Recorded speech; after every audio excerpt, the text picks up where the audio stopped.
her window was across from a parking garage. So we would go and stay. We would park in the across from her window, and we would just be staring at her in the ICU when they sent her to the ICU. She was already ventilated, so we would be looking at her like for hours. We were there like almost all night until it was probably like 1 o'clock, 2 o'clock in the morning. We would come home and then take a shower and then go back over there and just be looking at, through her window. We weren't looking at other people's windows. So apparently, finally, we decided our smart selves and say, hey, let's get let's get some binoculars. So we get binoculars and we're looking inside her window through binoculars. So then we get the hospital security, we get the There was the last normal day, the last day that things were the way they were before they weren't anymore.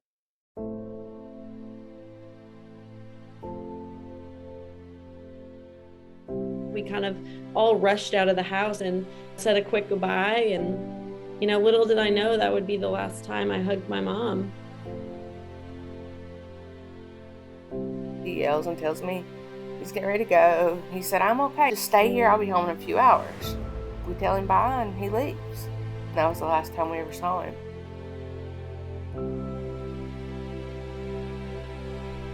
It's like the minute that helicopter hit the air, it just hit me what I was watching, because I knew he wasn't coming home and he knew he wasn't coming home. For me, I took it more personally because I'm a nurse practitioner, and why can't I save him? I can help all these other people, and why can't I save him?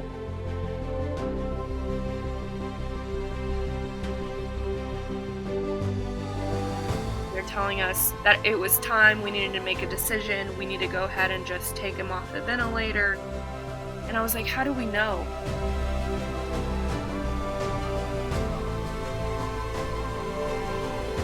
One thing I like to tell people is that if you lose somebody to COVID, your need to talk about the person you lost will outlast other people's desire to hear about it. We make sure that our family members and loved ones' memories lived on. That's really important to me, is that people don't forget. I don't want to forget any of it.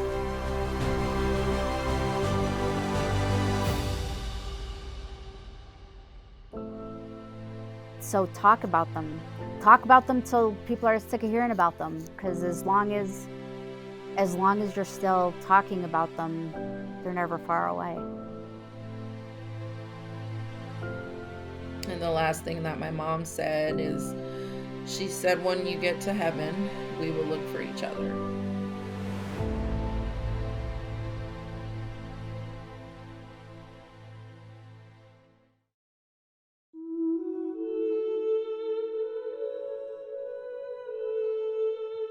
Hello everyone, you're listening to For Those We Lost. I'm your host Jennifer Sullivan. Thank you for being here. Today I'll be talking to sisters Elena and Yvette in Texas. They lost their mother, Aurora Poblano, to COVID on January 23rd, 2021. I don't want to spend too much time on my part of the introduction because Elena and Yvette have so much to say about their mom, more than could possibly fit into an episode of this show. One important thing to know is that their mom was diagnosed with cerebellar degeneration when she was 35 years old. It is a genetic disorder that is inherited, and if I remember correctly, at least 3 of her children also have this disease. I've linked to some information about this in the show notes below. For context, we recorded this episode on May 4th, 2023. Elena and Yvette's mom had a special relationship with each one of her children, grandchildren, and great-grandchildren. Elena also wanted me to add that her daughter Yadira and her son Javier would take turns taking their grandma to JC Penney, which was her favorite store to shop, and then they would go and have breakfast at IHOP. This was one of her favorite outings. Yvette volunteers with the Yellow Heart Memorial, and she is the founder of the San Bernardino installation of the Yellow Heart Memorial. Elena is a volunteer for the Wall of COVID and the Rose River Memorial installation that was held in February of this year in Houston, Texas. And both sisters have submitted their mom's name to the Rami's Heart COVID-19 Memorial and the Willow Trees Memorial. I've linked to all those in the show notes. And with that, I'd like to welcome Yvette and Elena to the show today. Thank you so much for being here. You're welcome. No, thank you. Yeah, Yvette, you emailed me for the first time quite a while ago. I know you live in California, and Elena, you live in Texas. Correct. And today we're talking about your mother, Aurora Poblano, and she passed away on January 23rd, 2021. Correct. And she passed away in Texas. Yes, ma'am. Yes. Okay, so Elena, did she live near you or with you? She lived with me for approximately 25 years. She would go back and forth once in a while with my sister Yvette, but then she would come back to me, and she would like to travel like from Texas to El Paso, Texas. Actually, two of my brothers lived there, and she would stay there for like a couple of weeks and then come back. She would love to visit all her children, which she had 9 of them, and they're still all alive. Thank God. Oh, wow. Yes. Wow. So I want to start in March of 2020 since your mom had such a big family and there's so many of you. How did you first hear about COVID, and what changes did you make in your lives? Like, did your mom stop traveling? Like how did that all happen? Well, basically, when we found out, it was in March, of course, and everyone was in a panic mode. We didn't know what was to expect. Everybody's like shut down. Actually, it was my 2 daughters, my husband, her, and my son-in-law that usually gathered together more than anyone else. And my brothers that were we have 4 brothers here, 4 other brothers. And we just said, no one's coming to the house. My mom is going to be off limits to everyone. Everyone's going to stay away. It's just going to be like our little crowd. So just like everyone else, it's like, this is our little huddle. We're going to stay here. So that's what we did. March, April, May. In May, it was her birthday, the 6th of 2021. And I lived behind a school, and we took her there, and we celebrated her 75th birthday behind my house. And that was because everyone was with masks, secluded, and, just isolating, actually 6 feet, supposedly the 6 feet that everyone was talking about. And we just had a birthday cake for her. And she was in a wheelchair. I'm not sure if Yvette ever mentioned that to you. She was diagnosed with cerebellar degeneration since she was 35 years old. So she was in a wheelchair. So we wheeled her out of my house to the back of the school, and we blindfolded her. And when she got there, everyone was there. Look, I mean, she was like really surprised. It was her 75th birthday, but we couldn't have anything because, of COVID. So from there, time progressed, and, everyone got exhausted of just hanging around with the same people, even though it's your family, it's the same people, the same routine. We couldn't go out. We didn't go to the stores, the market, or anything. We were just literally in the house, day in and day out. Yes. That was in 2021, right, Elena? 2020. 2020. Okay. Yeah, that's what we did myself. We did. I heard that on March, I had barely had a grandbaby, my first grandbaby in February. So in March, I mean, people were not coming around because it's a newborn. So when COVID hit, it was just like nobody's gonna come. I was it was just my little family too here at home, which is my son, my daughter, my granddaughter, my husband, and that's it. I We were just going. I was literally uh shopping myself, like going to the market because everything was just selling out, like which food, toilet paper, anything like that. So my concern was with my daughter-in-law was she barely had a baby.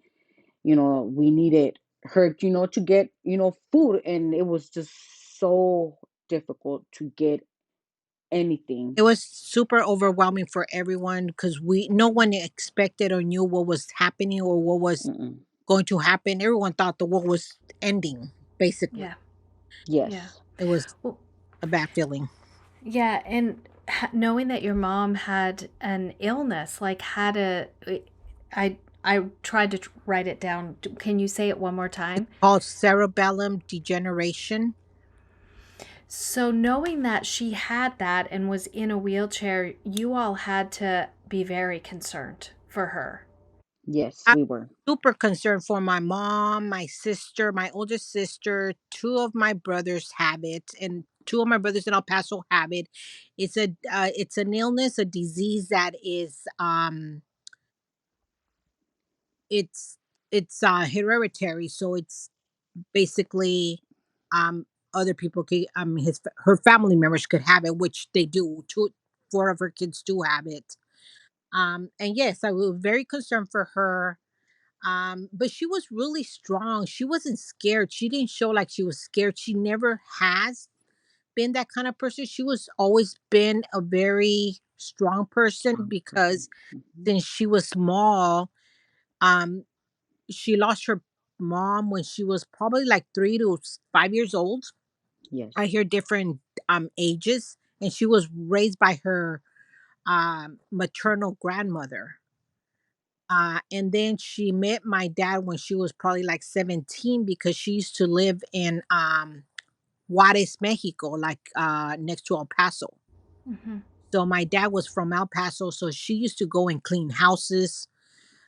She was a maid when she was younger, and that's how she met my dad through, you know, people around the neighborhood where she used to go and clean houses. Work. And then she married my dad and then had 9 kids. Which is, we were like, what were you doing? What were you thinking having all these 9 kids?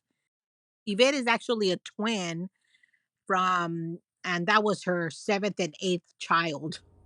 Wow. Yes. So she has always been a very strong person. She never complained. She never talked about anyone, any ill about anyone. She never was never opinionated, never bad spirited, nothing. I mean, ever, ever, ever.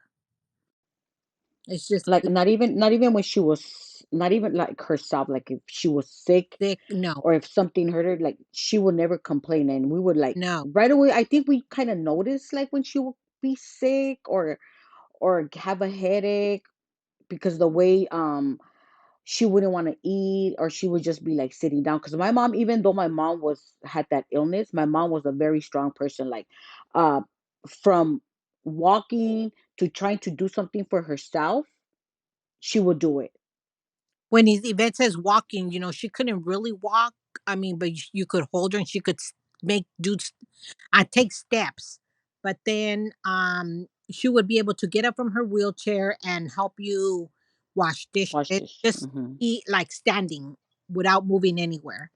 And she would love to cook. She loved making enchiladas. She liked making chile with queso, which is our favorite. And every time we make it, everyone wants to eat it because it reminds us of our mom. Uh, it's just amazing how she was. I mean, I guess everyone's saying the same, but my mom was really, really strong. Yeah. Yeah, she was. Yeah. So, how did COVID come into your lives with her? That's one thing that we kind of have a idea, but we really don't know because no one knows how you really catch COVID. There's two scenarios that we have. My mom in probably already in December, she was already frustrated. She was already mad. I mean, literally, she wouldn't show that she was mad, but you could see that she was already frustrated. She said, I'm tired of being in here. If something's gonna happen to me, something's gonna happen to me. Forget it. I would sometimes come from work and she had a provider that would take care of her from like 7:45 to 3 o'clock in the afternoon. And then I would come and I would see like things that they had bought, and I said, "Where did you go?" or "What are you doing?" And it's like, "Oh, I went to the store." And I said, "With who?" And she would say, "With Delia," which is her provider. And I said, "Well, you all can be going to the store. You need to be careful. You need to put on your mask. You need to put on gloves. You need to disinfect everything. Blah blah blah blah blah blah blah." And it's like she would like, "I'm just tired. I'm not gonna do that anymore. I'm not gonna do that anymore." I said, "Mom, the vaccine is coming. They say it's gonna come like in January." I said, "Let's just be a little bit careful." Well, my daughter, oldest daughter, she says that it's, I don't want to even say this, but she says that um she thinks that she caught it when they went to, because my mom loved JC Penney. And my daughter was going to work and she called her. She says, "Where are you going?" She says, "Well, I'm going to work, Grandma. I'm just gonna go for a couple of hours because, as you know, everything was closing. Everything was still, everyone was working from home, but my daughter had to go to work." And she said, "No, come pick me up. Take me to JC Penney, and then we could go eat something." And Jasmine said, my daughter Jasmine's like, "No, Grandma, I'll do that later." And she said, "No, no, no," because one of my other brothers was supposed to pick her up, but he didn't. So she was already dressed. I'm already dressed. And she says, "I don't want to just sit here and all dressed up." So she's like, "Okay, so I'll go pick you up." So they went there. And then my daughter got sick from COVID on December the 22nd. And then I went to test my mom as soon as my daughter got sick and she was negative.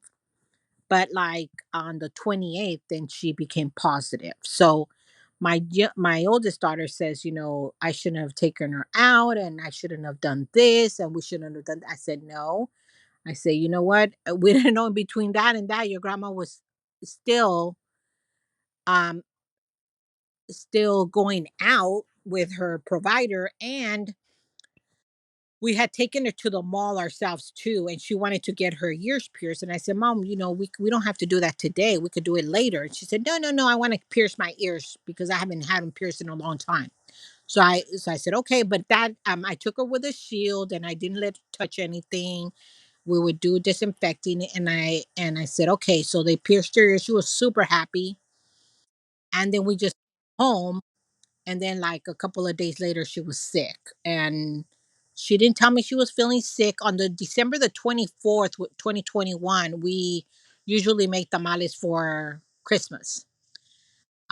She was fine. She helped me wash dishes. She says, "I'm not going to help you spread the masa because you know I can't do it anymore because her hands hurt and her arm hurt it." And it's like, "Okay, that's fine." And she says, "But I'll wash all the dishes." So she washed dishes, like a lot of pots and pans and everything we used to make tamales, which is a big old ordeal. And she was fine. But on the 25th, I already noticed that she was kind of feeling like kind of sick. And it's like, "Are you feeling okay?" She said, "No, my head hurts a little bit." But she really didn't want to eat. And then on the 26th, that's when she was sleeping late, and then she took a shower and then she went back to sleep. And I said, "Oh no, my mom is sick," because I know that she would never go she would do her bed like military style bed. uh I mean, she had to be so stretched that you couldn't even sit on top of her bed. And she was like adamant. It's like, "No, no, no, this has a wrinkle." I said, "Mom, it's just a wrinkle. It's okay." It's like, "No, no, no, no, no." It was like her room was super immaculate clean. Her bed was done every day. It's not like me that, you get up and you just do, "Let me get out of here."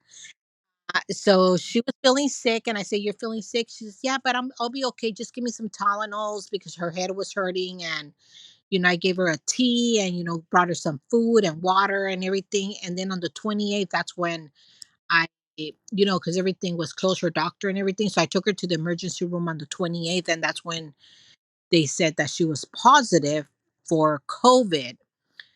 And what really bothered me about that day, and I told everyone, all my brothers and my sisters, is that I took her in. They did her test. They tested me because they knew she lived with me and I was with her. They tested me. I was negative. She was positive, but she said, I feel okay right now. And it's like, okay. The only thing the doctor told me at the emergency room was, you need to be careful because you're going to get COVID. And right now, we don't know what to do or not to do with the COVID, but you need to be careful. And she just walked out and she said, good luck. Oh. That's what she said, good luck. And that word just like kills me. And it's like, good luck.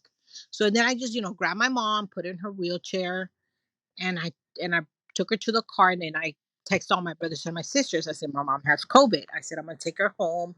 Doctor didn't tell me anything. They didn't even tell me, give her this or do this, or no instructions whatsoever. They just gave you that, those papers that they give you when you go to the emergency room that has all these kinds of supposed instructions, but who really reads that? And you're so nervous because she has COVID that I put the papers I put the papers there, and I was like, okay, mom, let's do this. So got her comfortable, did whatever I need to do, call her provider. I said, you know what, she has COVID. You don't have to come. I'll take care of her.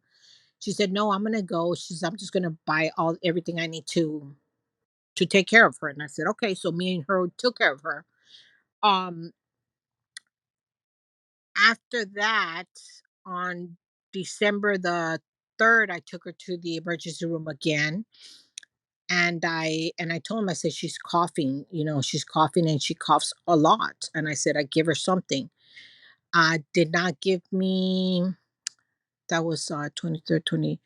Yeah, they gave me like inhalers and steroids and an antibiotic and everything. And before that, let me retract. Before that, I bought her a Vicks in what is it called, a humidifier. I was doing all these teas that they told me that, do a tea for this, do a tea for that, for the cough, rub Vicks, I would rub Vicks, I would do everything. So that's on the 3rd. On the 4th, So we're into January 2021 now? we're 2021. in Okay. January 2021 now, and that's from the 28th, December 28th to the January 4th, when I took her to the emergency room back again on the 4th. And that's because on the 3rd, after I was giving her all the medications that they gave me on the 3rd, in the morning, like around on the 4th, at 5 o'clock in the morning, I checked her oxygen, and it was going a little bit. It was like 93. And I said, oh my God. I didn't tell her anything. I just said, I don't think this thing works, mom. And she says, okay, well, how do you feel? She says, I said, can you breathe? Yes. Can you do this? Yes. And then, can I retract a little bit before that? Like, before that, like a couple of 2 days before I took her on the 3rd, I was sitting in the living room and she went to the bathroom, and I said, what are you going to do? She says, oh, I'm going to do the bathroom. I said, okay. So she went, she would be able to go in by herself. So I said, call me if you need help. But when I went to the kitchen and I realized it, she was taking a shower by herself, but she had fallen. And I said, mom, I said, why did you get inside the shower by yourself? She says, oh, she said, because I feel a little bit hot. I said, okay, well, then I finished bathing her and everything. She had a little bit fever. So I gave her some towel and I said, okay, just stay here and, don't get in the shower anymore. She says, okay, but she was really, like I said, very strong. She tried to pick up herself, but she couldn't. So I had to like literally, and she would always be thinking about everyone else but herself. She says, no, don't pick me up because you're going to hurt your back. Don't do this because you're going to do that. It's like, or things like that. So it's like, no, I'm going to pick you up and let's get you back, to bed. So on the 20, I'm sorry, I'm babbling now. On the 4th in the morning, like 5 o'clock in the morning, that's when I noticed her oxygen was going low. So I called my daughter, which she was isolating, and she lives like 14 minutes away. She had what do you call those oximeters that you for your oxygen?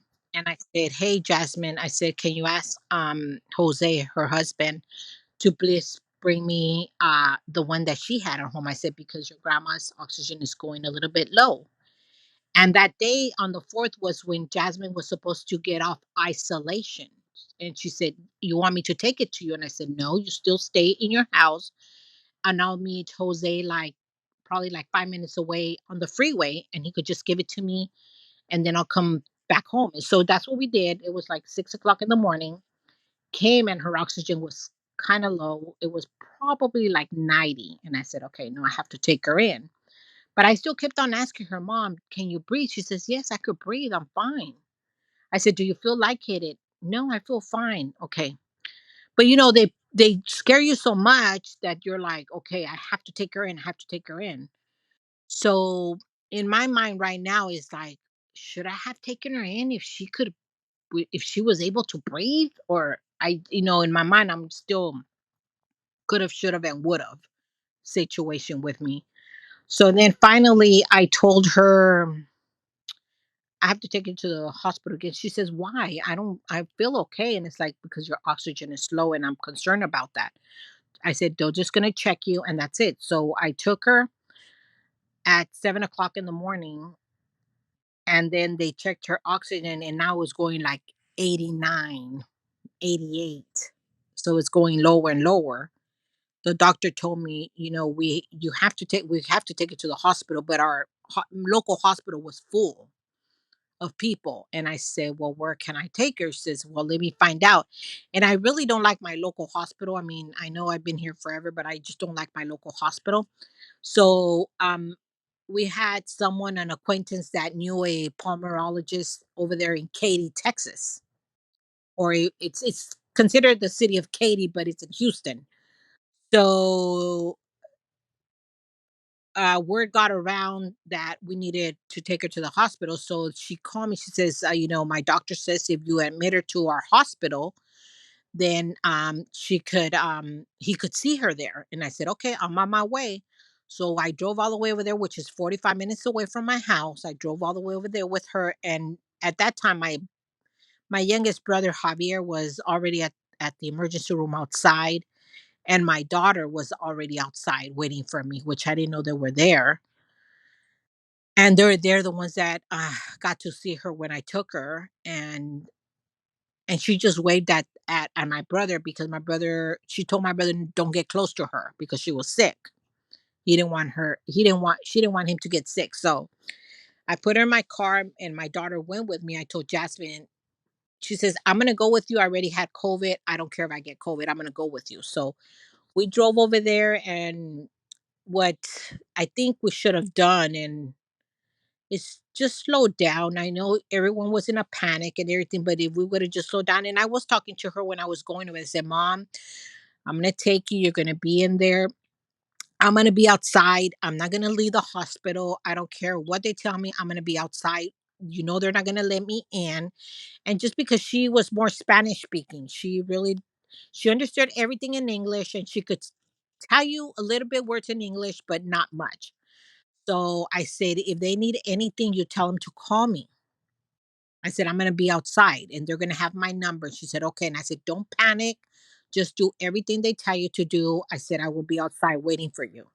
And she said, "Okay." She said, "But this is too far." She says, "I'm not going to want you to come or stay outside. It's too far. Just come home." And I said, "No, I'm not going to come home." I said, "I'm going to be over there." So my daughter and I stayed there for a couple of hours until we spoke to the emergency room doctor. And then I think what I gather from her is that she was down there for a couple of hours, and then they took her to her room, to her regular room. And then from there, a couple of days later, they took her to I guess, to the, not the ICU, but the before ICU. I'm not sure what they call it, like something before the ICU. So she was getting closer to the ICU, which I didn't like. And then by that time, I was already a wreck. And then my daughter called my sister Yvette and said, "You need to come and be with my mom because she's losing it." Yeah, but that's on January the 6th. I think I talked to mom too. Yeah, but we were talking And she to was her. like, Yes, we were talking to her, Yvette, because remember I bought her. She didn't have an iPhone, so I had to mm-hmm. buy her an iPhone, and I took it to the nurse. I said, "Here, she doesn't know how to use it. Please give it to her and show her how to use it. She'll learn really quick. Just show her how to do the video so that we could talk to her because everyone wants to talk to her." And then Yvette talked to her on the 6th. Yes, I talked to her on the 6th, and she was really like out of breath. Um, she wasn't really like I couldn't really understand her because of the oxygen machine that was going on. Because she did have the, I'm pretty sure they put first the oxygen on her nose, which I'm not really sure what's that's called, right, Elena? They did that first, right? And then they switched her to the CPAC, and that's when I couldn't understand anything she was saying. And then I just like, and I was still here in California. And then I talked to her, and then I just told her, like, you just need to eat, just listen to the doctors, whatever they tell you, like, you do it, mom. I mean, we're gonna have you in your prayers. And then finally, like, when I hanged up, I just told her, you're gonna be okay. I wish I could be there with you because I'm the one that I mean, I don't work I'm at home. I'm a stay-home mom. So if my mom needed anything, like from surgeries or anything, I was there in a minute. I was like, I will fly out there and I will stay with my mom for a whole month just to take care of her. So when I hanged up, when I told her bye, she just told me, okay, bye. I'm just tired. I want to go to sleep. And this was on the I think that was like on the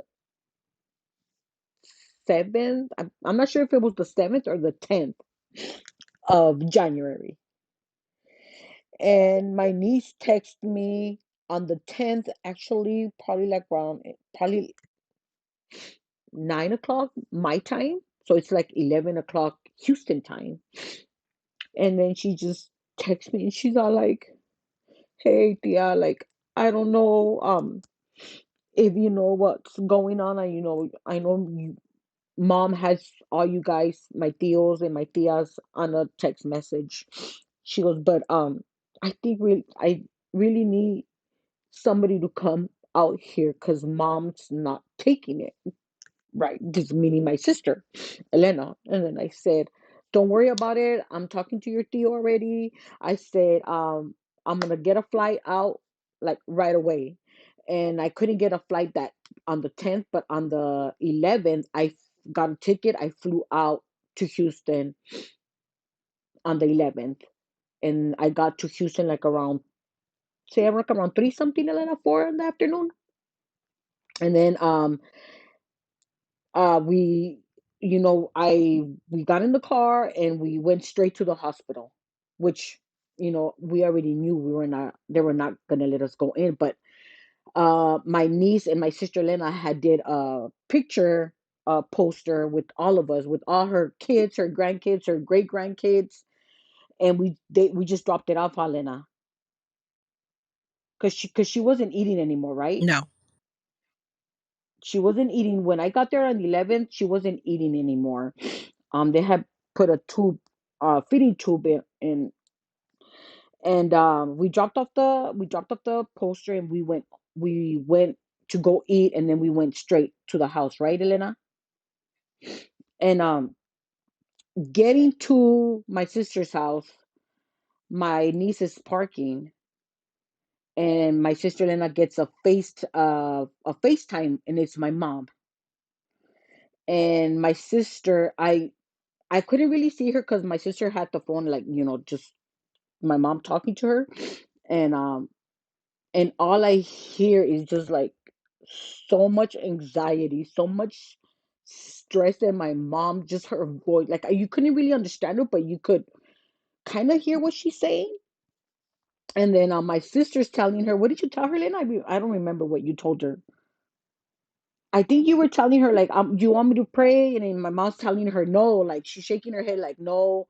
Do you want me to sing a song to you? No, no. And then so then I told my sister Elena, give me the phone, Elena. And then I got the phone and my mom's looking at me and she kind of like calmed down. Like I told her, Mom, I'm here with Elena.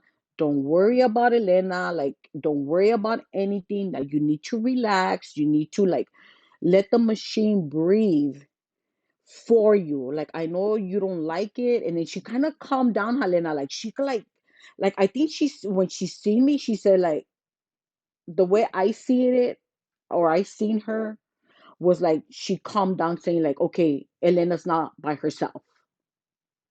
So and then out of nowhere, Helena, clearly we hear her say, how's Jasmine doing? That's my niece, the one that had got COVID in December.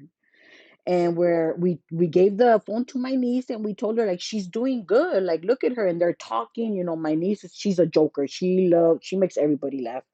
So she started talking to my mom. My mom was laughing and everything. Like she was good, Helena, like that.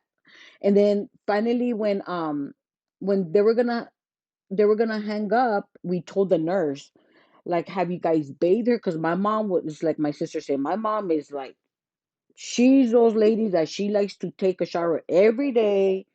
She doesn't like to be dirty or anything like that. Like, and especially her hair. And when I seen her in the FaceTime and I seen her hair, I said, my mom needs to take a shower, Elena, because look at her hair. She probably sees her hair and she's probably saying, like, oh my God, I am so dirty. Like, what is going on here? So that's when we told the nurse, like, and she said that they were taking her just a sponge bath. That's all they were doing. Like, they were not, I don't even think they were washing her hair. And we're like, okay, like, we kind of told, like, can you just, like, kind of take her, like, a bath, like, wash her hair too? Because, like, we already know my mom the way she is. So she did come down, Helena, and then we hanged up and we told her, keep praying. We're gonna be praying for you. Keep stay strong. We're gonna call you. Mm-hmm. So before that, before Yvette got here, I had FaceTime her, and she was really, really anxious. And they told me that her anxiety was really bad, that they had to like give her some medication for anxiety. They wanted to know if she had ever been in taking anxiety medication. I said never. I said she was so calm all the time.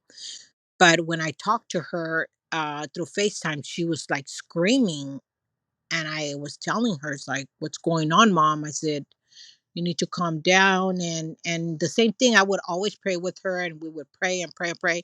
Me and her would go to church every Sunday. That was our routine. Get up in the morning, go to church, I have breakfast, go wash my car, and then come home.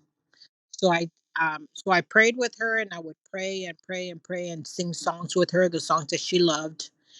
And then but she was still screaming. I said, Mom, you need to like really relax. And then finally I would hand the phone to somebody else because I would get so overwhelmed. But when I dropped her off at the hospital on the 4th, when Jasmine and I dropped her off, and we gave one of the nurses took the wheelchair from us, and the only thing she said was, Dios te bendiga, like God bless you, God be with you. And I said, no, God be with you, Mom. I said, we love you. We hugged her, and then she was gone, and that's the vision that I have all the time, just letting her go. But I mean, it's hard. And then on the 12th, this January the 12th, we get a call. I get a call from the doctor. No, but wait, sister. Sorry. Um, when I got there on the 11th, on the you we were still calling like morning, night, and afternoon. They were still giving you that option to call to get an update on my Yes, mother. yes, yes. I had options to call all the time. And then at one point they said, you just can you please just call like once a day? Because, we're getting a lot of calls. And I said, okay, I understand. I said, I mean, they have to do their job. So I had to be, conscious about what they're doing. I said, yes, definitely. I'll just call once a day. I said, but I want to know that if something happens before you all do anything or anything, give me a call. So, because I want to know before it happens. And she said, okay. On the 12th, we get a call. Um, I get a call from the doctor and he says, this is Doctor, I don't even remember his name. It's like, okay, it's like, what's going on? She says, I'm just telling you that your mom is, getting very anxious. Her high blood pressure is going really high. Her levels of her kidneys and everything are like really bad. But we're gonna have to put her and she's very exhausted. We're gonna have to put her on a ventilator. And it's like I said, "Are you sure?" And he said, "Well, actually, we already put her on the ventilator." I said, "Why?" I said, "Why did you put her on the ventilator without calling us first?" She says, because I spoke to her and she was tired. She said she was really tired. And I said, I understand that. I said, but if you would have let me explain to her why she was why and the concept and me translating to her what you would tell me, she probably wouldn't have done it. She probably would have fought a little bit more than just get on the ventilator. Because my mom watched all the news that you could watch regarding COVID, and she said, you know what? If I ever get on a ventilator and they tell me that I'm not gonna make it, just disconnect me. She says, I don't want to be like that. Because she used to see all these programs and people dying, and I used to get mad at her. It's like, Mom, stop looking at that. Stop looking at that. So when they told me that they put her on the ventilator, I told my sister. She was right there, and I said, they already put her on the Hmm. ventilator. We can't talk to her anymore. She's there, and I told him, I said, well, we go in now that she's on a ventilator and she's no longer positive for COVID? And it's like, no, no, you still cannot come in. And before that, I would beg them, like, from the 4 to the 12 that she went on to that they put her on the ventilator. Like, please let me go in. I could make her eat. I'll do her exercise with her. I'll buy a hazmat. Everything Mhm. I need, I Hmm. will buy it on my own money and everything. I will stay there. I won't come out. I'll stay there for a month, 3 weeks, whatever it takes. I will not go out. I will stay there. And they said, no, we can because it's a liability. I said, I will sign anything. If I die, I don't care. No one will sue you all, nothing. And it's like, no, you can't do that, blah, blah, blah. Yeah, because she had asked about myself too, because I had got COVID in November of Mm, 2020, and so they like they were saying like it's a 6 months immunity. immunity. So I said then I could go in. So my sister called and said like my daughter already had COVID, my sister already had COVID. Like please just let us go in there with her so we could help you guys out, like to make her eat, to keep the oxygen on her, to make her do her exercise. Just because I think if they would let us in to help out a little bit, I just I think I just think my mom would have fought a little bit longer and probably she would have been here because like you said, like everything is this COVID just they wouldn't let the loved ones go in with their family members. Like to at least have a little bit of motivation for them to see a loved one saying like, hey, you know what? I'm gonna fight a little bit more and if I could fight it, I'll fight it. But they were not letting us they just kept saying no, no, no, like, and I'm just like, why if I already had COVID? But they wouldn't let us. They would just keep saying no, no, it's too much going on here. Yeah, at one point we had a cleaning lady that my sister-in-law knew that worked in that hospital. So she was our to go person. She would go and take a picture of my mom and send it to us. But my mom was like already really sick. So she says, no, your mom looks really sick. she would tell us. She says, because I go in and I clean. And she would go in and tell her, I know your daughters, I know your family. Even though she didn't know us, she would go tell my mom, I know your family. They're praying for you. They know, they're outside or something. But she used to go into a room, and then finally they moved her. So she was trying to go to where they moved her to, but because it was not her floor, she couldn't go, even though she cleaned the hospital there. So blessings to her that she gave us at least some kind of, information that how she was doing, that she was being taken care of, which I'm sure she was. I mean, the nurses were like just so overwhelmed and scared, I'm sure. Yeah, the whole world was scared and overwhelmed with what's going on. It's incredible. It was crazy. But the nurses were really they were really nice nurses.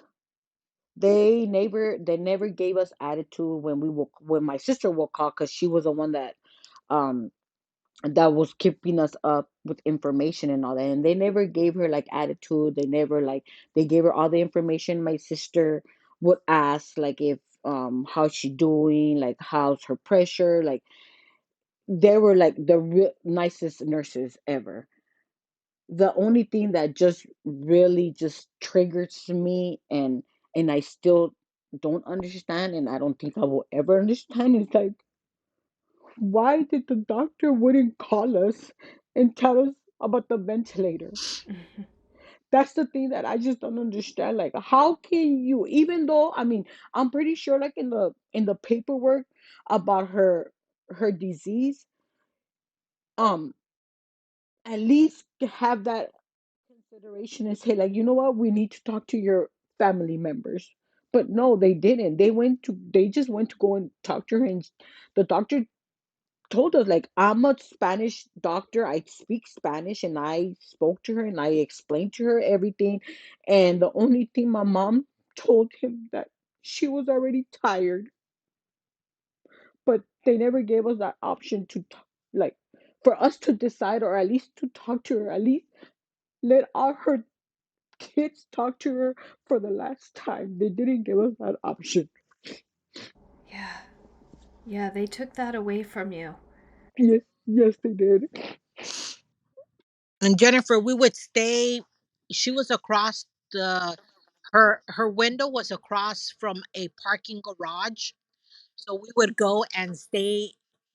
We would park in the across from her window, and we would just be staring at her in the ICU when they sent her to the ICU. She was already ventilated, so we would be looking at her like for hours. We were there like almost all night until it was probably like 1 o'clock, 2 o'clock in the morning. We would come home and then take a shower and then go back over there and just be looking at, through her window. We weren't looking at other people's windows. So apparently, finally, we decided our smart selves. I said, hey, let's get some binoculars. So we get binoculars and we're looking inside her window through binoculars. So then we get the hospital security, we get the everyone involved in the hospital calling my cell phone. It's like, are you all across the parking garage looking through binoculars? I said, well, we're looking. I didn't want to admit that we were looking through binoculars. So they said, well, you all can't do that because of the HIPAA law. You might be looking at other people's windows. I said, you know what, I'm praying for everyone in that hospital. I said, I am not looking to what you all are doing for other patients. I said, I'm very concerned for everyone in there. I said, I'm praying for everyone, but I'm very concerned for my mom, and I'm just looking inside her window. And they say, you cannot do that. They said, you can't even be parked there for a long time. You could park there for a while, but not for a long time. So I said, okay. So what we did, we went inside our trucks and we looked like uh, detectives or undercover police officers or whatever, because we're looking like we were hiding inside the truck, but with binoculars looking inside. But and I had this, they have these people in the hospitals that call you and give you updates on your mom. Besides the nurses, like, is there anything we could do to help you? And I said, yes, try to get me in there. That's all I want. I said, I just want to go in there and talk to my mother, and and help the nurses, and but they wouldn't let me do that until probably my mom was in the ventilator on the 12th, 13, 14, 15, 16, 17. Between all that time, we were outside her window, just hanging around there for days and days and days and days and days. And then on the 20, on the 21st, I think they finally gave up and they said you could, one of you all could come in. But that's when they were gonna do. They actually called my sister, telling her that that there wasn't any changes. That her lungs are basically saying that everything's shutting down, and they did that was on January the 21st. Yeah, and I asked for the ECMO. Do you know what the ECMO machine is? I'm sure that other people I have. do. Yes, I asked them for the ECMO machine. They said that she didn't qualify for the ECMO, or they didn't have it at that hospital. And at one point I said, well, change it to another hospital. Why don't you send her to the medical center? They have ECMO machines there. She says, no, she don't qualify for that. Everything's already shutting down. She's septic, she's not doing very well. And I said, well, those are the consequences of putting her on a ventilator, I told them. I said, because after you put them on the ventilator, everything starts going haywire. Mm-hmm. Yeah. But they don't tell you that. They don't tell you that. They don't tell you the consequences. They just say, oh, we need to get you to breathe. But they don't tell you everything else of the consequences of getting on a ventilator. And she never wanted to be. My dad was on a ventilator. Her husband, which he passed away at 56, but he had a major heart attack at 50. And she always told us, if I'm ever on a ventilator and they tell you that that's it, you disconnect me. I do not want to be like your dad. Mhm. And we were like, okay. So Yeah, but between, I think between the when I on the from the 12th to the 21st, um there were nurses calling my sister and like giving her updates on my mom, and some of them were like, oh, she's doing okay. There's other like she's not doing okay. um there was a lot of times that my sister would talk to all my brothers, and there was times that my sister would and I understand her, she will give like wrong information.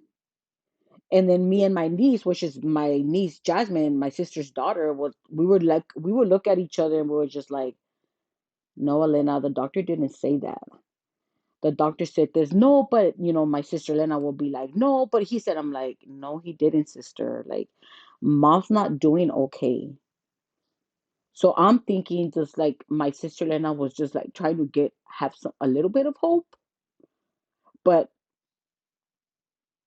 deep inside myself, I knew mom was not gonna be okay by what the doctors were saying and telling us and giving us the updates. um I already knew, like, it's not gonna it's she's not gonna be okay. So on the 21st, they called us early in the morning, Helena. to tell us what? Tell me. I think they did the dialysis. That the doctor wanted to talk to us, right? No, we were actually, no, sorry, we were actually in the parking lot when the doctors called us. Yeah. Remember? And then they did the dialysis surgery that same day, the 21st, right?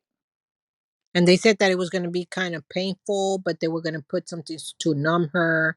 And I said, well, she's already intubated. What, isn't she already like numb? And they said, well, she has some feelings, so we're going to put something so that she won't feel it. Because I think they put like a tube down her neck or something to do dialysis to clean out her, I guess it's her blood, because I guess her kidneys weren't functioning very good. And I said, okay, well, I want to try everything. I just don't want to say, because I don't want to say, okay, I should have tried it. If that would have helped, then I'm going to be, you know, very crazy because I didn't try it. But then in another way, I was like, okay, if it's gonna hurt her, I don't want to try it. So they so finally, like spoke to everyone, like, no, let's try it. Let's just try it. Because you did talk to all of us, and I was already there. We drove. We were actually in the parking lot. They called us and they told us like, your mom's not doing good. You need to go talk to your loved ones. And it was just me and my sister Lena that day. We we don't know how we got to my brother's house from Katy to Pasadena, Texas, which it was like a 45-minute Hmm. drive, Elena. Yes. We don't even know how we got there. My sister was driving. I was like lost, and I don't know how we got there. I even told my sister, "How did we get here?" And my sister Lena told me like, "I don't even know how we got here, Yvette. Like, I don't know." But we got to my brother's house. We did was it a FaceTime or we just did a three-way for all of us, Yeah, all nine of everyone us? was in FaceTime. Okay, so it was nine of us, right?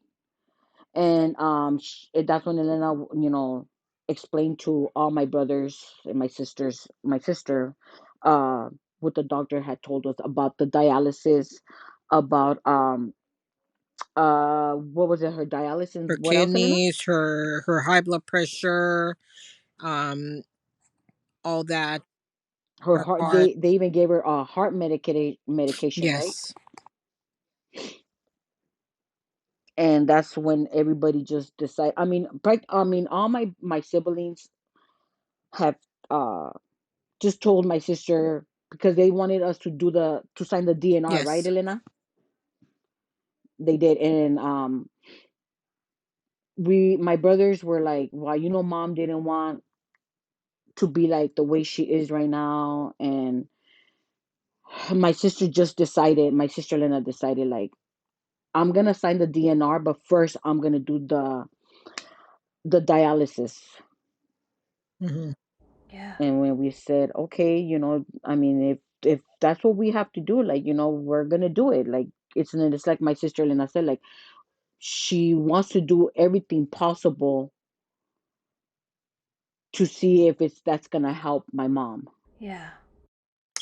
Yeah, so they did the dialysis surgery, or they inserted the tube and everything, and then that evening we were actually outside in the parking lot in the evening, super late in the evening, and then we saw that all these nurses were rushing into her room, and we were watching what was going on. It's like, what's going on? What's going on?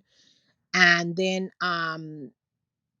we saw that all these nurses and doctors started coming to a room, and then Yvette started crying. She said, something's going on with my mom, they're doing something's going on. And it's like, okay, I said, calm down, let's just watch what they're doing.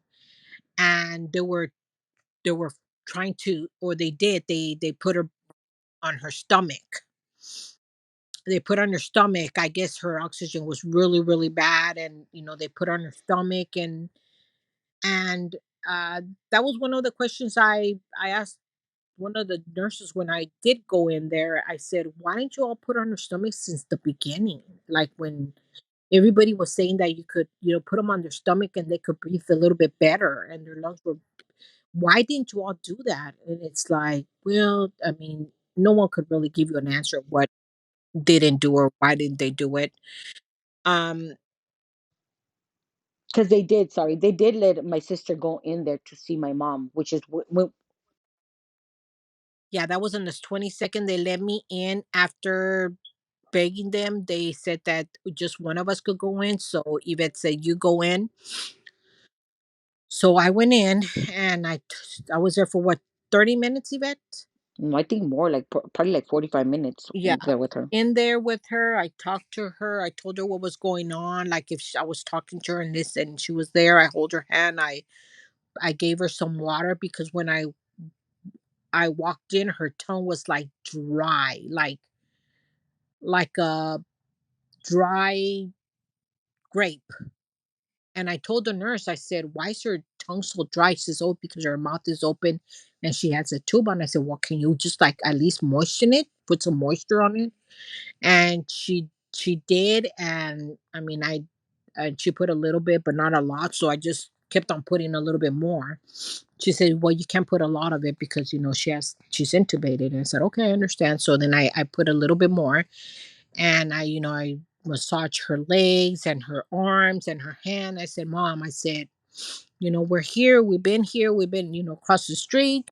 Across the window. We've been looking at you through the window." And even though it wasn't true, I said, "All your kids are here."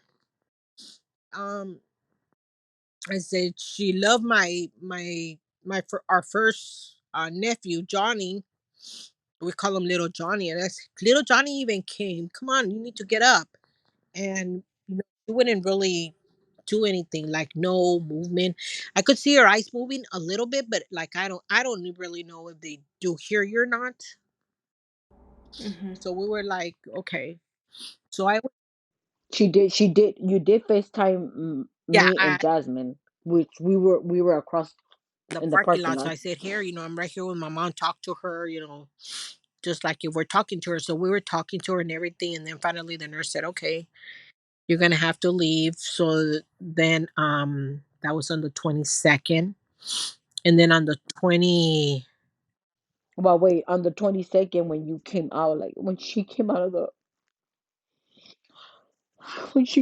hospital, like she had my mom's belongings in her wheelchair, and I just couldn't believe it. I just broke down. I was like, I just said, "Mom's not." I said it to myself, like, "Mom's not coming home anymore, Mom." And we had my nephew there. He lives in Dallas, Texas, and I just hugged him and I just told him, why my mom? Why her? I said, she was so humble, so loving. She was a good person. Like, why? And I just kept telling him why, and he just hugged me. He goes, "I don't know, Tia. Like, I don't know what to tell you." And he just hugged me. And then my sister comes up with the wheelchair, and we just hug each other, and we're just like, we did what we can. I just told my sister, we just did what we can, and let's just take it from here. And but we still stood there. Yeah, we didn't leave. We just stood there. The nurse told me, it's like, "Do you want to take her wheelchair and everything?" And it's like, "Well, I really don't. I mean, it's like saying goodbye. I don't want to say that yet." And she said, "No, no, no. It's not because of that. It's just, that way it gives us more room too." Because it was not a really big room that she was in. And I said, "Okay." So I took her wheelchair and some, her belongings that she had when she was wearing when she went in the hospital. When I opened it up, there was a banana that I had taken to her on what, probably like the 4th, the 5th or the 6th of January. It was an organic banana. And I said, "Oh my God, she didn't eat her banana and it's still good." So from that point on, I always buy organic bananas because I always think about my mom. And I said, if they lasted that long, from the 6th to the 22nd that I went to go get it, this banana should be good. So, just these little small things that I did that remind me. I used to take her. She used to like beef with we call it chile tomate and cebolla, which is tomato, cilantro, and onion all together. And she used to love that. So I said, "Okay, I'm gonna make her some of that." I used to make her lentil beans. I used to make her all these shakes. I used to At some point they didn't have insurance that they were giving the patients there because they ran out because everything was closed or whatever. So I bought like all these boxes of Ensure. My sister Rachel, which lives in California, uh, sent me all these dry fruits and everything. So I was taking all these things to the hospital. Like every day, I would take them a bag of food and shakes and teas. And I said, "Please make sure my mom eats it. Please make sure my mom eats it." And I would call and it's like, "Mom, did you eat this, or did you eat the lentils that I took you?" I bought thermals and so that she could eat the food, because I know that she really was not going to eat the food that was there. So I said, okay, I'm Yeah. going to take you all this. So I would take her all that. My sister bought me cases and cases of Ensure.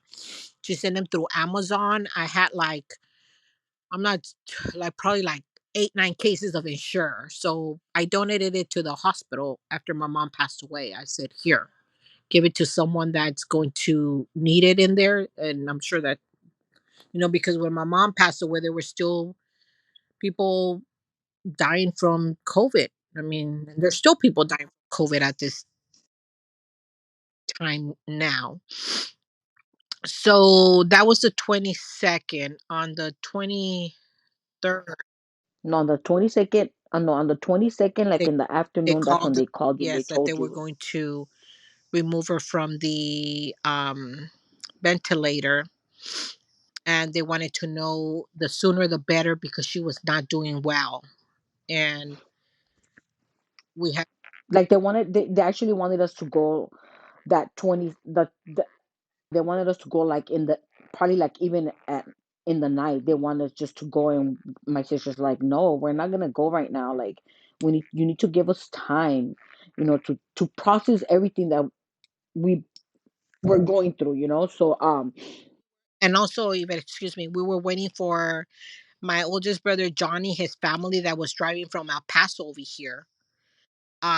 So we were waiting for them to come and see if they could at least be here and be with us. And then, but they actually arrived that same day on the 23rd, on the 22nd in the evening. yes. And it's just everybody started mobilizing and getting over here, even though we were in the middle of a crazy pandemic in January. Yeah, and then we did tell them, like, just stay home, but they decided just to go to my sister's, to Houston, Texas, Yeah. Pasadena, Texas. Yes. So, and then on the 23rd, we decided like at 10 o'clock in the morning. Morning, we were all gonna be at the hospital, meet every. Yeah, so we all met at the hospital at 10 o'clock, and they just allowed her kids to go in. So we all gathered there, and we went up there, and then they let two and two go in at a time. But it was just like 5 minutes only. Like 5 minutes, it couldn't be any longer. So 5 minutes, and I said, well, Yvette and I are going to be the um last ones there. And the mere fact that we have an older sister, her name is Rachel, but she has the same disease as my mom. So she did not, she, with her heart was broken, but she says, I really cannot move right now. And I said, we did not expect you to be here at all. I said, and you know that my mom would have been livid if she knew that you were coming over here. And Yeah. with this situation, and you're sick like her, it's like, do not even move, stay. Now we have my older brother also that has the same disease as my mom, but he's a little bit more stubborn. He said, no, I don't care, I'm gonna go. And that's what he asked his daughters to bring him, and they did. And we also have another brother that was sick in El Paso. He has the same disease as my brother, but him himself, he was scared too. And we understand. I said, if you do not feel comfortable, you guys are scared, do not move. And we don't want you to move. We don't want to be in the same situation with another person. I said, we're still going with this with my mom. I just stay put. But we have some stubborn ones. We have some that are not so scared. So they decided to come. So each of us went two by two. Yvette and I were the last ones. And then I asked, if my kids could go in, which is Jasmine, my daughter Yadira, which is the youngest one, and my son Javier. They grew up with my mom. They lived with my house with my mom, and they were so attached to her, and everybody's like, yeah, sure, they could, they could go in. So basically snuck them in because they're not her kids. I snuck them in, and it was super hard. So the last ones there was Yvette and I. We talked to her. We prayed, we talked to her, we prayed, and she was like really, she seemed calm. And then I was fixing her. I don't know what was I doing even. I was just, it just happened so fast. Well, we were practically when we got there, like we prayed with her, we hold her hand, we were brushing her hair. We were kind of cleaning her, we were cleaning her up, because like my sister said, she was on the ventilator, but there was like a lot of how do you say, like a lot of spit coming out of her mouth. So then I got a rag and I wet it, and I was cleaning her, and then my sister went to Yeah, no, her but ear, before that, right? we FaceTime with little Johnny. I don't think we did a FaceTime with little Johnny. Yes, we did. When we were in there, we FaceTime with little Johnny, and so you could tell her bye. Okay, well, yeah, we did that, and then I think my nephew, he's the oldest nephew from all the grandkids. Um, he was talking to her. We put the phone in her ear, and we were talking. He was talking to her and telling her like, "Grandma." Oh no, he will call her mom. "Ama." I said, "Get better." You know, um, I'm here. We're all here with you. We're praying, and just talking to her. And then he said like a bad word, like saying like, "Oh man, I can't be here. I couldn't be there for you."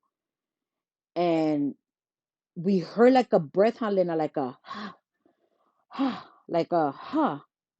And then I turned around and looked at Elena, and then we turned around and looked at her again. But then at this time, she was like spitting out more, like a lot of stuff was coming out of her mouth, and we're just like, okay, this is weird. So then Elena kind of looked at the machines, and we didn't see a line No on the more. She heartbeat, didn't have a Helena. heartbeat anymore. So and then Elena said, this is weird.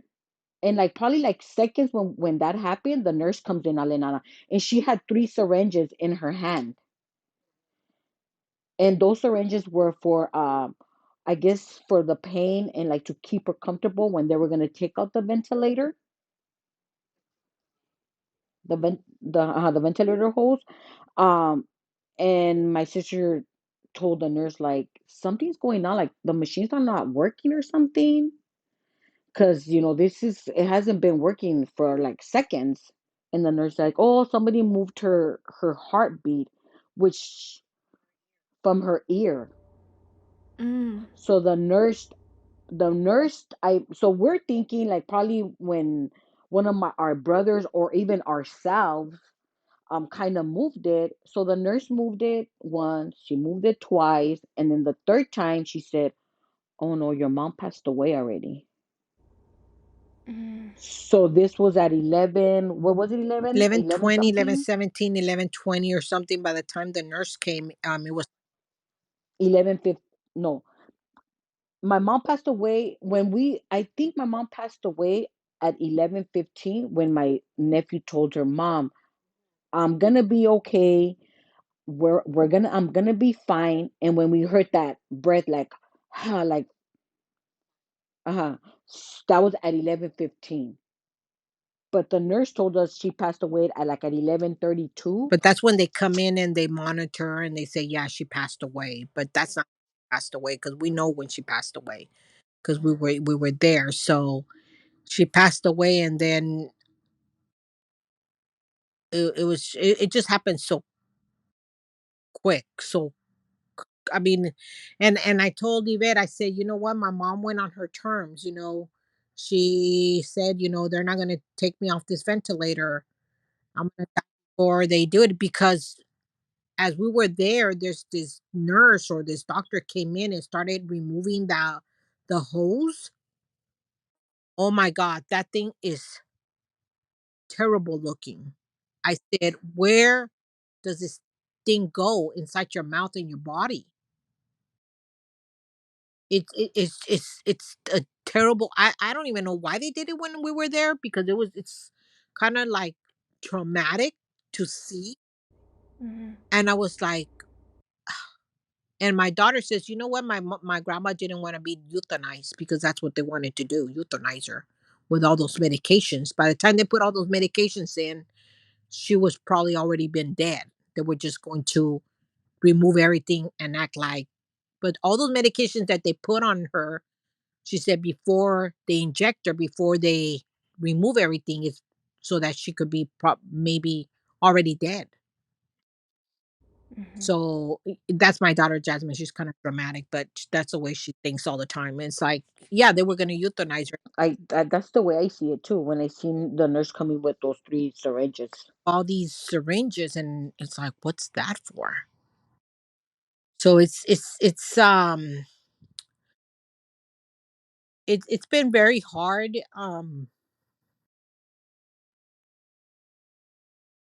dealing with, what could we have done? What should we do? I mean, there's times that I want to go like crazy radical and say, you know what, I want to sue everyone, just to sue. I don't care if they charge me filing fees or whatever, just to bring it up to people's attention. I wanted to sue President Trump. I wanted to sue all these organizations that they should have been taking care of us. I wanted to sue the hospital for not letting me in. They could have just let me in. I mean, it was my choice just to, and then if I wanted to get infected, it was my choice to do that. And we used to joke because when the pandemic started, I used to call my doctor, because they started that visual appointment. So I used to call my doctor every time I used to feel a little bit sick.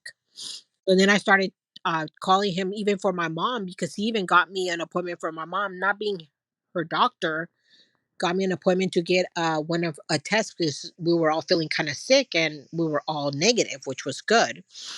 That was like in the beginning of like April, May of the pandemic. And so everybody would joke, it's like as soon as the vaccine comes, they said that I was going to go and harass even my doctor was going to give me his injection, his medication, his shot, because he was so tired of hearing from me. So that's the joke everybody has. And it's like, I would have given it to my mom. My mom would have been the first if they would have said, here. I said, no, I would have given it to my mom for sure. Yeah. But my mom told us, my mom told you, and you told us that my mom told you, like, let me get the vaccine first because you don't know the side effects that it's gonna have. Because we still didn't know about the side effects of the vaccine. And she said, I already lived my life. So if I get sick, I don't want you guys to get sick. But she never got the vaccine. She wasn't able to get the vaccine. And I remember my sister getting that vaccine and she didn't tell me. I was with her and she goes, come on, Yvette, I need to go to the doctor. And I said, okay. We get to the doctor and my sister's literally crying in the truck and I'm just like hugging her, just telling her, like, what's going on? Like, what's going on? Because I didn't know what was going on. And she's all like, I'm gonna get my vaccine, and this vaccine should have been my mom's vaccine, not mine. And I'm like, I just didn't know what to tell her, and I just said, I sister, just, I mean, I don't know what to tell you, but I know mom would have want us to get it before her, because that's a mom, that's my mom, and she said, I know, and she went by herself because I still, there was still all that you can't go in, it has to be you. So I waited in the car and I was just crying and I was just praying and I just said, please God, like, give this vaccine to my sister and don't let her get any side effects. Yeah, that was on January the 19th, 2021, a couple of days before my mom passed away. I got my vaccine. Yes, and I just prayed and I just, it's just been so hard. It's just been so hard. Well, her birthday's gonna be on Saturday, and we usually, I mean, these birthdays that have passed, we gather at the cemetery with her, and we take, of course, a coffee for her. We bring pan dulce because she loved pan dulce. And we just leave it there. It's like, okay, we just sit there, we hear music, and we talk, and we take pictures, we laugh, and we cry, and we just hang around with her. And there's, I mean, she's not far from here. She's probably like 15 minutes from my house through the street, just driving really slow. Um, I try to go there as much as I can, but sometimes the more I go, the more sadder I get. So I try to minimize my visits a little bit. Her room is still intact. Her room looks like if my mom's still living here. She still have everything, and I've been trying a little bit at a time to tell my daughters, just like, hey, let's move this here, or let's put grandma's clothes away or something. It's like, and they get so mad at me. It's like, no, not yet. And I said, okay, when you all are ready, just let me know. She says, are you ready? And it's like, well, I'm not ready, but my mom and I, we had this person that passed away, and her daughter, still, her mom was passed away probably about 10 years ago, and she still has her clothes in her closet. And that's like, and I said, I really don't want to do that. I said, that's not letting us rest, that's not letting your grandma rest. I said, I think we, at some point, we're going to have to move the room around, or make it seem like not her room anymore, but just keeping some things that she had. But it's kind of funny because anytime I need something, I go in there like a crazy woman. It's like, hey, mom, do you have this? Because I can't find it. I have a big house, but it's like, it seems like everything I need, it's in her room. If I need a battery, if I need a screwdriver, Yeah. and it's like, okay, mom, you're still helping me. Thank you very much. And I walk out, or because I have to pass her room to leave my house. So in the mornings, it's like, okay, mom, I'm leaving. Dios te bendiga. I'll be back. Mm-hmm. And there's times that I go in there and I just scream and cry and yell. Yeah. Were you able to have a funeral right away for your mom, or did you have to wait? No, we thank God, blessings to everyone. They picked her up that same day, that because we had done funeral arrangements before, because they had told us that we already knew that if you do funeral arrangements before the person passes away, everything is less expensive, Mm-hmm. because you don't have to pay everything up front because the person's already deceased. So we already had everything arranged. So we actually went on the 21st, in the morning, to go and sign paperwork and make a down payment and everything. Um, so they picked her up that same day. They picked her up, brought her to the funeral home, which is probably 5 minutes away from my house. And we had her there for like a week, kind of it, waiting for family to get here. And then we had a full service, funeral and everything. We all were masking and everything, but everybody was really surprised that they even allowed us to do that, Yeah. because we were not doing that. And we had the most beautiful service for her. um I had a young man that used to sing at our church, when we used to go to Sunday church. She loved the way he sang. We went there for 3-4 years, and she saw him grow, and so I asked him if he could sing for my mom at her funeral and her wake, and he did, and it was so beautiful the way he, just the church song that she loved to hear him sing. Mm-hmm. And yeah, she looked very beautiful. She had a mink coat on and a really nice red dress with red nails on, and she was all glittery, ready to go visit God and visit everyone that was up there. Yeah. Well, actually, my niece Jasmine and my other niece Leslie, uh, they were they're the ones that did my mom's makeup. Oh. Yes, yes, and that's. Do you want to know why, Jennifer? My Yeah. mom always told my daughter Jasmine, because my daughter always used to. She's like a prankster and everything, but she knows that she's a scary cat. So she used to say, "The day I die, I want you to make do my makeup." And then Jasmine would say, "Oh no, I'm not gonna do that. That's scary. You're gonna be dead. I'm not gonna do that." And she said, "You better do that. If not, I'm gonna come and pull your feet when I'm gonna come and pull your feet. You better do it." So when she passed away, Jasmine was like, I would see her like kind of like anxious and whatever. And I said, "Hey Jas, are you okay?" It's like, "Oh my God, mom." It's like, "What?" I said, "Okay, talk to me. What's going on?" She said, "Well, my grandma wanted me to do her makeup, huh?" And it's like, "Yeah." It says, "You're gonna do it, aren't you?" It's like, "Oh no, I'm scared. I'm nervous. I'm scared. I don't know if I could do it." And I said, "Okay, well, ask Leslie. Ask Leslie to go with you."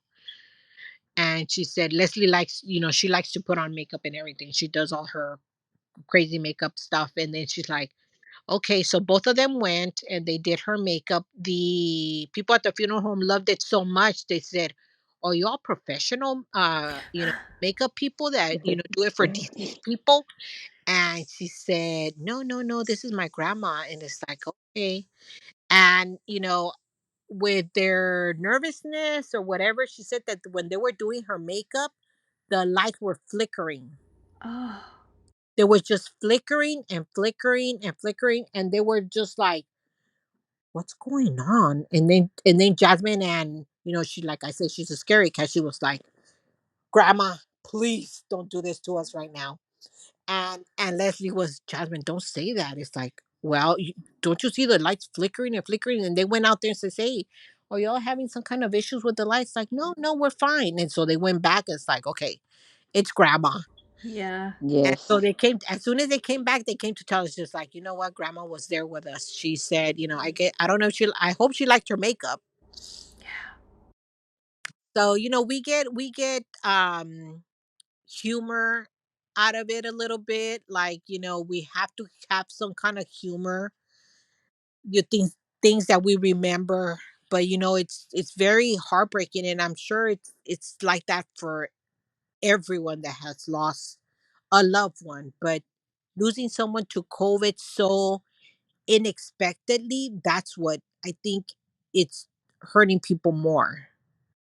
Because I mean, everyone is expected to pass away. I mean, I am, you are, my sister, and sometimes it's by a car accident or something. But waiting so long for this vaccine to come, and then waiting for it, waiting for it, and then not getting it, and then you get sick and you die, and it's like you never expected for it to be someone so close to you.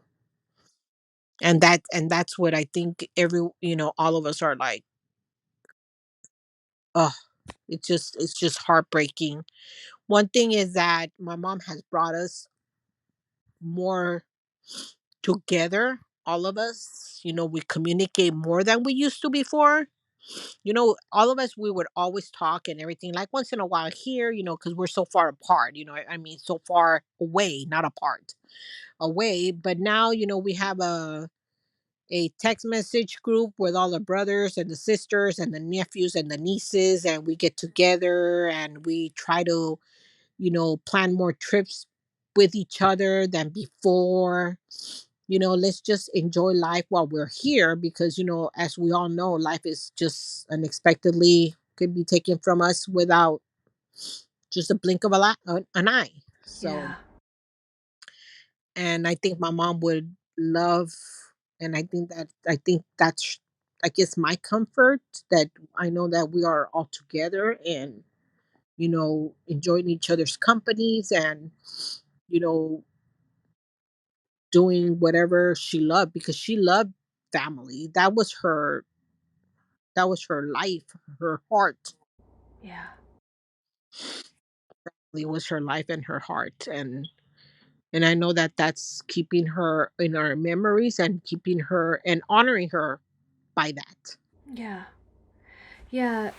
Have you submitted her name to memorials like the Yellow Heart Memorial, or done anything like that to honor her? I have I have myself. I did the Yellow Heart Memorial, which I had a memorial myself here in San Bernardino, California. Oh, you did? Yes, I did. I did. I had yes, it was really hard for me to do the Yellow Heart Memorial, but then I said I have to do something for my mom and for millions of people that have passed away. Cuz I know I want my mom's name to stay alive. Mm-hmm. And I said, no, I have to do it. So I did it in San Bernardino. And then I did put her name on the Remy heart. Okay. Yeah. And then I have the other one, the Memorial Willow. I'm not sure if you heard about that one. Are those the trees? Yes, the willow trees. Yes, Mm-hmm. I have that one. And then recently we did the which one, Elena? The one you talked to? The talk? The Wall of COVID, we had it here in Houston. It's an organization in Houston that I participate in, and we had a memorial probably about in February, Yvette, Yes. which I spoke about my mom, and we I have a video of that. I could send it to you, and it was really really nice. We had a lot of participants there that have lost their loved ones to COVID. They had like roses everywhere. Like red These roses. red roses that were made by volunteers. It was really beautiful. I'll send you a link so you could watch it. And it was really really nice. Um, about keeping them alive and not forgetting them because I mean this is Mm-hmm. it's like the Spanish flu. This is going to be history. This is Mm-hmm. history. Yes. And my mom is part of this history that we lost. It's like your mom too, Jennifer. Yeah. Your mom passed away of COVID too. Yeah. And I know that we understand each other how we feel. Mm-hmm. It's really, really hard. And we really appreciate that you're doing what you're doing. It takes a lot of commitment, time, and effort, and love and heart to do what you're doing. Yeah. And we really, really thank you and appreciate that. Yeah, you're welcome. Oh, I have two more questions and I want to ask each of you for your answers. The first one, Yvette, I'll ask you first. What do you miss most about your mom? Oh wow. Well, I missed everything. First, um, my thing was me talking to my mom. I was those kind of persons that I would go to the gym in the morning, and that was my time to talk to her. I would call her every morning, and I would tell her like, "What are you doing?" And sometimes she'll be like, "Oh, I'm drinking my coffee," and then I would just go on and on and on. And it's something that I can't do anymore. And just missing her voice and me making her laugh. um I'm kind of like a joker too. I'm like I was always making her laugh, and she was always telling me like, "You're so crazy, man." And I said, "But don't ever change the way you are." And that's what I miss about her, just talking to her. And when I would go and visit my sister, like I said, like I mean, I'm the one that when my sister said like, "Hey, I need help with my mom," I would jump and just fly out there and be out there for a whole month. Um, there's sometimes that I just wanted to be there with her. Like I didn't want to go nowhere. She would tell me like, "Go with your sister, go here." I'm like, "No, I'm here to take care of you. I'm here to spend time with you." And I just missed everything about her. Like even her getting mad at me sometimes, yelling at me, and but mainly it's just like her voice, just hearing her voice. It's hard. Yeah. Yeah. Elena, what do you miss most about your mom? Miss a lot about her, but mostly it's like walking in and she being in my house, in her room when I would come from work. Even when I was leaving, I would open the door, and it's like if she would still be asleep, it's like, wake up already. it's already late. And then she would say, okay, I'm gonna wake up, but or I would just like sometimes I wouldn't even open the door because I know she was asleep and she needed to rest. But then she would call me. She says, "You already left?" I said, "Yeah, I already left." I said, "I didn't want to wake you up." Or in the night, sometimes she was already in bed and I thought she was asleep, so I would go into my bedroom and then my phone would ring and then she would call me. She says, "You already asleep?" And I said, "No, I just went to bed." And we're whispering. And she was in the other room and I was in the other. And she would say, "Okay, well, Dios te bendiga, God bless you." You know. I said, "Okay," and she would always say, "Hasta mañana," until tomorrow. And it's like, "Okay, hasta mañana, mom. Dios te bendiga." The same thing. And then we would just hang up or in the morning, wake up and, she was already awake. 7:45, she was up already. 7:45. And I said, "Mom, why don't you go to sleep later?" It's like, it's like, no, no, Saturday, same thing. Up early, ready to go. But don't tell my mom that, it's like if you would say, "Hey mom, we're gonna go to somewhere." She was up and ready to go first than anyone in the house. That's what I miss. Just that communication with her here. And and there's times that, I was tired. I would come home and sit down and she would have dinner for me and she would say, "Oh, I make it enchiladas, I made this, I made that." It's like, "Okay, thank you." So we would eat and then just like, do whatever we needed to do to get ready for tomorrow. But just that the company, I miss that company from her not being here. I feel like I lost my mom and a child at the same time. Mhm. Mhm. I feel like it's like a double whammy. Just like I just feel so lonely sometimes because I'm here by myself. And I was like, "Oh my God, if my mom would be here with me, I'm not here. I wouldn't be here by myself in my house." My husband works out of town. My daughter, goes, in and out. And it's like, at least I know my mom was here with me all the time. So that's mostly what I'm. And I have pictures of her everywhere, and I have pictures of her outside, and I have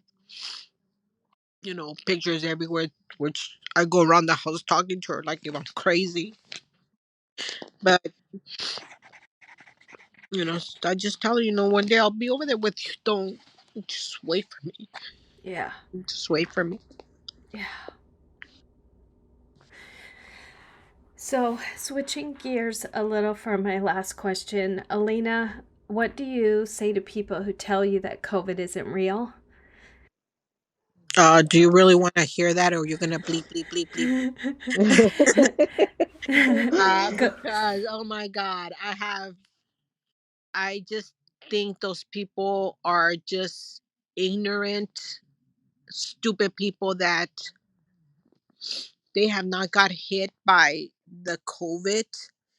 I just I can't even speak to people like that. I just look at them and just so that I will not, because I'm very outspoken. Everybody can tell you that, but I just can't. Nothing could come out of my mouth that is going to satisfy ignorant people. So I'm not going to stoop down to their level to be arguing with them when their mind is so small. Mhm.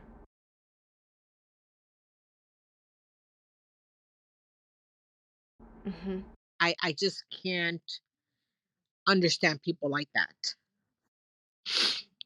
And sometimes I just want to tell them it's like, well, if your mom would have died, but that's kind of sending like bad vibes, which I don't wish that upon anyone. So I wouldn't want to say that to that person in the face, but that's my first reaction, and then the next reaction is like definitely beating them up for being so dumb. Yeah. Yeah. Yvette, how about you? What do you say to people who tell you COVID isn't real? um I haven't got really. No, I can't say that. I can't say that. There's been people like I've heard people say stuff like that, and it's like my sister says too. Like I just try to ignore stupid people like that. Excuse my language, but it's just like my sister said. It hasn't hit your family. Like they don't know. They say like, oh well, COVID is just like a flu and all that. No, it's not. It's not like a flu. And and to me it's like they're just ignorant, like they just don't know because the it hasn't hit, or they haven't had a family member passed away of COVID. But to me it's just they're just ignorant. Like I just try to ignore them. I just try not to say anything because I know it's gonna escalate to an argument or even like a fight. So I rather just walk away. And there's been a lot of times that there's been like even family members that I just get up and I just walk away and I just said, I just can't be here. Like, you know what? I'm going home. I don't have to be dealing with anybody like that. So I just ignore them. They're not in my social media. They're not in anything. Like I just I just ignore them. Like it's they just don't know. I mean, it's like my sister said. It's worldwide, and millions and millions of people have passed away of COVID, and they just don't understand. They just don't understand how hard it is to lose a loved one with COVID. Hmm. Yeah. Yeah, well, thank you. Thank you both for sharing your mom with me today and for doing this. It's been a long time coming because I heard from you, Yvette, at least a year ago, more than a year ago. So I'm just so glad that we got a chance to do this and that you got a chance to share her story and do it together. Yes, you know what, Jennifer, and I'm so sorry about that, but I know that I have talked to my sister Elena about it when I emailed you the first time, and Mhm. my sister wasn't ready. She's like, well, why don't you talk? And I'm like, no, but mom was living with you. So I want you to talk about it. And I talked to my sister and I told Elena, we need to do this. We need to heal ourselves. And I think by talking about my mom and letting people know about COVID and how she passed away, I think it's going to heal us a little bit more. Mhm. Yeah. Be- It's like you said, like people don't know how COVID is or how they passed away or everything they've been through or how even us, like what we went through ourselves too. So that's when I told my sister, come on, Elena, let's do it, let's do it. And finally, when she said yes, I said, let me email her again. I said, because we need, and it's been a lot of healing. Like me doing the Yellow Heart a memorial has helped me a lot. And I even when I got to the Yellow Heart Memorial, I sent uh messages to my family members like get into your Facebook. This is gonna heal you because the Yellow Heart Memorial helped me because a lot of people I mean them like the heart they know what we're going through and they know what we're going through too. Mhm. So that kind of healed me. Like uh to hear people or to even read like a comment and all that stuff, like it's been a lot of healing for me. One thing, Jennifer, I want to tell everyone that's listening is that to stay strong, keep their memories alive.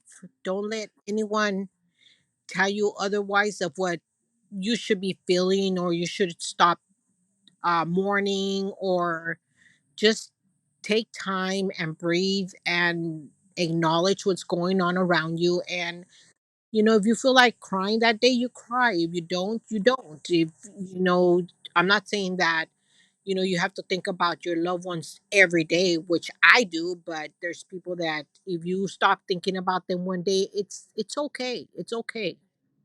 It's okay to do that. I mean, when I pass away and anyone passes away, I want them to remember me as a happy person, as a helpful person. I don't want them to be sad all the time. And Yeah. sure, my mom didn't want that for us. And just, everybody stick together and help each other and, love each other, respect each other. And as a family member, and, communication is the key to everything. Communication and love and acknowledgement is a key that is friendship and a hug. And now, how are you doing today helps even the person that's more depressed. If someone acknowledges, because you get in those moods that you don't want to talk to anyone, but if you get up that day and says, you know what, I don't feel like doing anything, I just don't feel like it, you just pick up the phone and call someone that's going to make you laugh. Yeah. Yes. And keep that person that you lost alive in your heart, and close to your heart, and that's going to help us get through this. Yeah. Yes. Yeah. Well said. Yeah. Well, thank you both so much. Thank you. We No, really thank you, appreciate Jennifer. you, and we thank you. If there's anything we could do for you, you just call and let us know. Just keep our contact information. If you ever come to Houston, just give me a call. Okay. That sounds awesome. Or in California too. Okay. And that's the show, everyone. This show won't ever have a members area or episodes that you have to pay to listen to, but there are expenses to hosting a podcast, and if you'd like to help, you can support this show at buymeacoffee.com/forthosewelost. The link is in the show notes below. And if you're still listening, and thank you so much if you are, if you like this episode, please share it. Share it with your friends, share it on your social media, and once you've done that, please rate and review this show on Apple Podcasts, because that's where most of our new listeners come from. Ratings and reviews are the main way this podcast finds new listeners. So please, share the show. Until next time.